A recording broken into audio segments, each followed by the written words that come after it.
So I was not a typical seminary student. I'd been out of school for like 15 years. And I was really like, I don't know if I can do this. But when I met the person from Grace, it really seemed doable.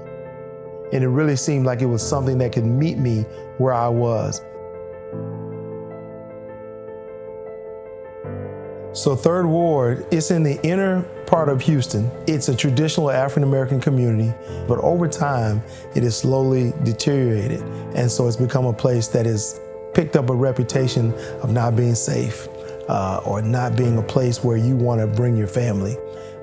Our heart just became burdened with the brokenness of the state of this community. The decision to move my family to Third Ward and raise my family in this area, in this community, was hard for a lot of people to understand. Why would you go to an area where there's full of open brokenness that you can obviously see, where there's even potential dangers, where there's less opportunities for certain things that a lot of times we as Americans feel like, hey, that's what I want to have.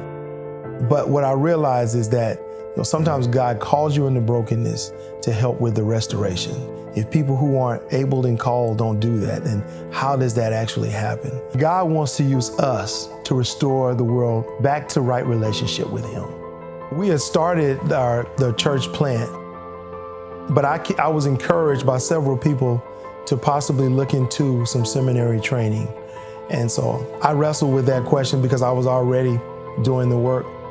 But it became clear to me that if I wanted to really be faithful with what God had given me, seminary was definitely something I needed to do. Finding a place quickly became very intimidating. Just the spirit and the vibe that I picked up, led me to move in the direction of Grace, because it just seemed like, okay, this was built more for where I am and what I'm doing. So I take my classes at Grace online and in class at times.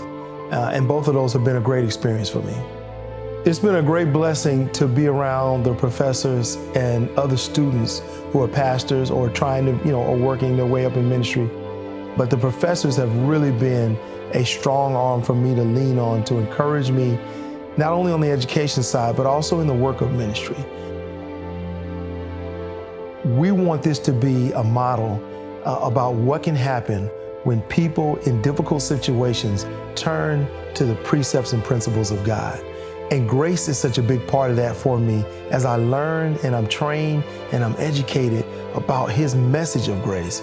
We're able to use that in the context that God has given us to help people find deliverance, restoration, and what God desires for us all, and that's an abundant life. We want to be known all over the community because we're touching people throughout the week and in many different ways, and that the gospel is touching them in those ways as well. And what we wanted to honestly put to the test on our hands and knees and say, God, we want to see you do this. We want to see you do this so that it'll be a testimony to our society about what you can truly do if people come together, if people submit their lives unto you and trust you and put you first. You can turn around what we have deemed to be impossible.